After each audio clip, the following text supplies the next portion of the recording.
This is Beaumont Hamel on the Somme on the 1st of July 1916 at 7:30 AM, just before the Battle of the Somme was about to be launched.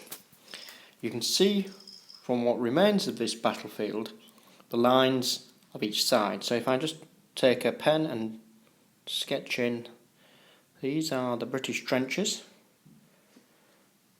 and you can see the supply trenches and support trenches in the background and the remains of trenches that would have linked them together. If I take a different colour, and let's take the green to show the German lines, the German trenches are here, running that way, with again support lines and trenches backwards of these positions. And at the start of the conflict, what the British had done was to actually move their lines forwards and to dig what you can see here, a forward trench with supporting lines. And these supporting lines were the lines that are going to be used when the attack itself was due to launch.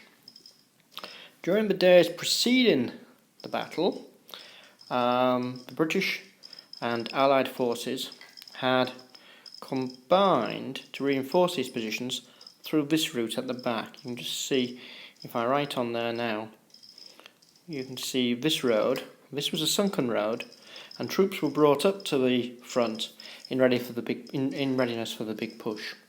So the idea was, on the morning of the 7th, after a continual barrage which had taken place for almost a week, these forces would move forwards into these supporting trenches, and in turn they would the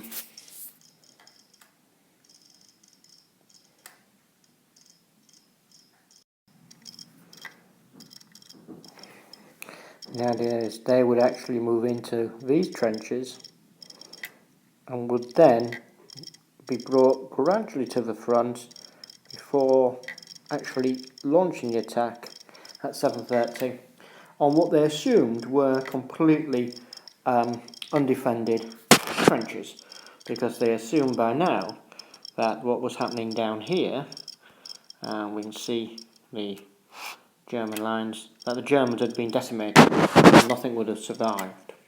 So they were expected to be able to walk across this area, the area that I'm now shading in yellow, this area which was referred to as no man's land.